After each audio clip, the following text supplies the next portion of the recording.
Yona es la princesa del reino de Coca. Es muy mimada, egoísta y ha vivido siempre sin tener ninguna preocupación. El día de su 16 cumpleaños va a pedirle a su padre que acepte su amor hacia su primo Suwon. Pero al llegar a los aposentos del rey, descubre que alguien muy cercano a ella lo ha matado. En ese momento, Yona y Hack, su fiel protector y amigo, tienen que abandonar el castillo y esconderse de las personas que quieren acabar con la familia real y hacerse con el reino de Coca. Hace mucho tiempo hice unas primeras impresiones de esta obra cuando solamente tenía el tomo 1 y 2, pero ahora que ya vamos por el tomo 27 en España, creo que es un buen momento para volver a hablar de esta historia, pero no os preocupéis porque no voy a hacer ningún spoiler de esta obra, solamente vamos a estar hablando un poco de la trama y mi opinión de cómo ha ido esa historia desde el tomo 1 al 27 por el que vamos ahora. Como seguramente ya sabéis, este manga tiene una adaptación a anime que más o menos comprende los 9 primeros tomos de la obra, por lo que toda esa parte yo ya me la conocía porque previamente había visto el anime y me encantaba y por eso necesitaba tener esta obra en mi estantería. En esos 9 primeros tomos veremos una introducción de lo que va a ser la obra, cómo Yona y Hack realizan una aventura por todo el reino de Coca, donde encontrarán a unos aliados barra amigos barra dragones de una antigua leyenda. Estos 4 dragones que se irán encontrando por su camino, es decir, a Kisha, Sina, Yeha y Zen, además de Jun, un chico que conocen casi al principio, se unirán a Hack y Yona para ayudarla a recuperar el reino de Coca, o eso es lo que creemos desde el principio, pero la verdad es que en los primeros tomos y más o menos como vamos viendo cómo se desarrolla la historia, Yona no parece tener una idea fija en que lo que quiere por todos los medios es recuperar su reino, sino que más bien veremos cómo va viajando entre una región y otra de Coca para ir conociendo cuáles son las diferentes dificultades que tienen la gente que vive en esas regiones. Y también en esta aventura ella descubrirá que lo que ella creía que era su padre, el rey Il, no es nada lo que la gente siente por él, ni lo que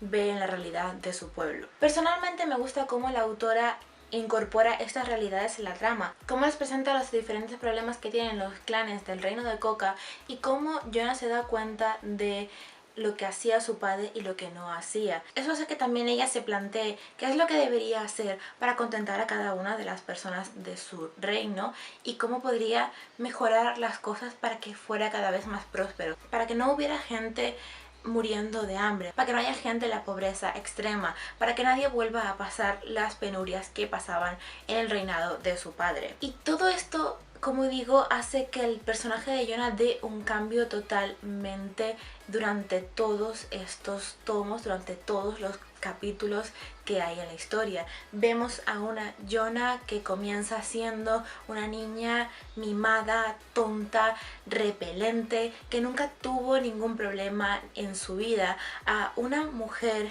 que cada vez se esfuerza más por crecer como persona, por hacerse fuerte y por valerse por sí misma y, como digo, a ayudar a todas y cada una de las personas. No importa que el trabajo sea duro, ella lo va a intentar hacer con todas sus ganas y es un cambio de personaje que es increíble y que es muy creíble porque Yona se da cuenta de la realidad que ahora tiene que vivir y no se para a deprimirse y estar llorando en cada esquina por todo lo que ha perdido, sino que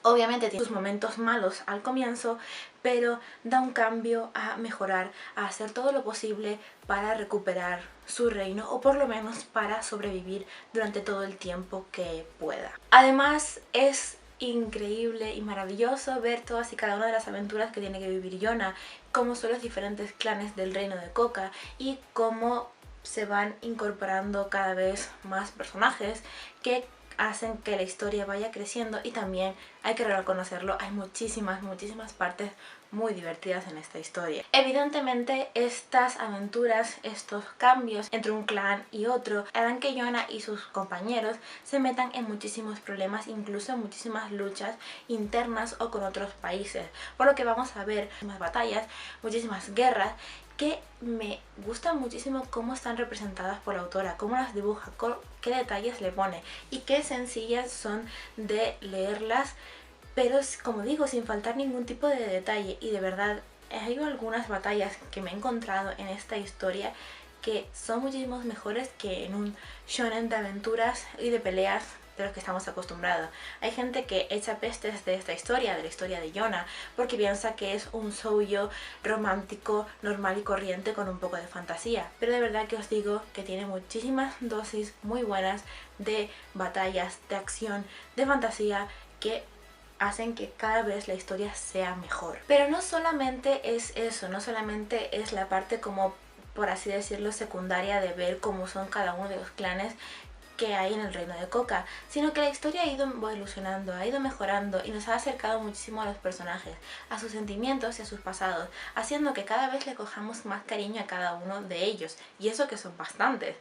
y que comprendamos cada una de sus acciones, por qué se sienten de esa forma y por qué actúan de esa forma. Además de hacernos entender la leyenda que hay detrás de los 4 dragones y del reino de Coca, y poco a poco también nos hemos ido adentrando en toda la trama que es en sí que hace que comience esta historia. Los últimos tomos que se han ido publicando de esta obra, no sabría deciros cuántos, sí que he sentido un cambio bastante importante en la trama, y es que hay una serie de acciones que han hecho algunos personajes o algunos comentarios que nos hacen entender que poco a poco vamos a ir acercándonos a esa trama que yo considero que es la principal de esta historia, que es que Yona, nuestra princesa, recupere el trono del reino de Coca.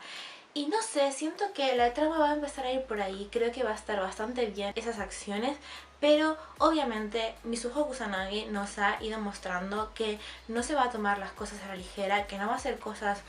sin ton ni son, la que lo tiene todo bastante bien planeado y que sus acciones van a ser bastante lentas porque, a ver, he tardado bastante en hacer esas insinuaciones que a mí me han hecho pensar esa idea, por lo que puede que tarde bastante todavía en llegar a ese punto. Que no quiere decir que todo lo anterior no haya sido importante, ni haya sido una trama principal de historia, sino que, pues, ¿me entendéis, no? Como que es el fin.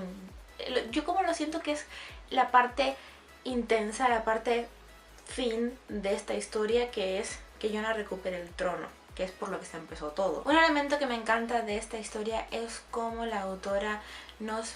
muestra los sentimientos de los personajes, cómo son tan importantes para la trama de esta historia. Vemos como Yona, Hack, Jun y los dragones nos irán mostrando sus sentimientos, sus miedos y su superación en cada uno de los capítulos, y esto hará que la trama todavía sea más importante y más interesante. Se centra en cada uno de ellos, en mostrarnos sus presentes y sus pasados, cómo se sienten con los demás y también cómo se sienten consigo mismos, como suele pasar mucho en el caso de Yona, de Hack y de Jun, pero también en cómo se sienten con respecto a sus poderes, como pasa con los dragones. Sigo diciendo que la historia, aunque parezca larga, que parece que no tiene fin, que cada vez van saliendo más capítulos, es muy recomendable. La autora se centra muy bien en su historia, en contarnos cada punto que cree importante, como por ejemplo lo que os he dicho, los sentimientos de los personajes. Para mí me parece muy interesante ver cómo cada uno de ellos va evolucionando, cómo no son un personaje plano durante toda la historia,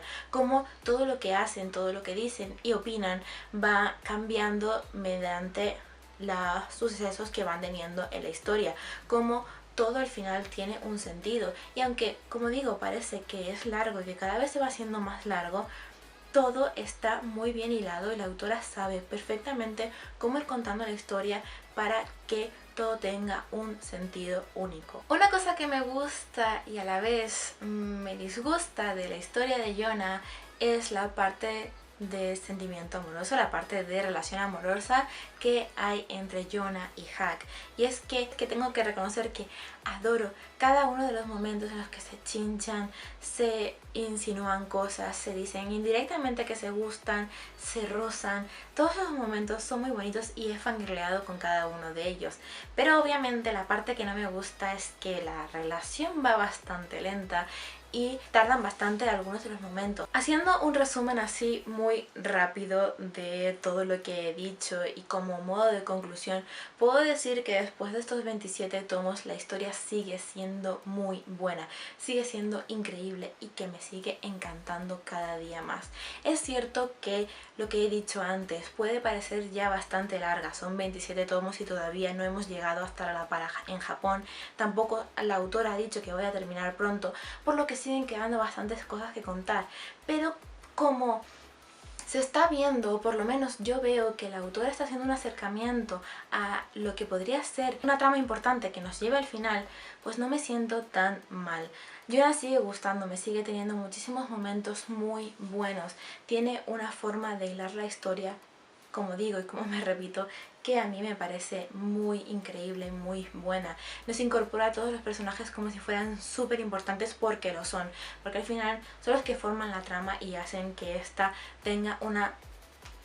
base muy sólida y muy buena. Y además creo que no hay ninguna parte de esta historia que no deba ser contada. Al final, conocer cada una de las partes del reino de Koka, cómo son sus clanes, cómo son la gente que vive allí, cuáles son los problemas que hay en este reino, son muy importantes para que Yona crezca como personaje, pero también para que tenga un sentido que ella pueda llegar al trono y pueda llegar a merecer el trono. Y de verdad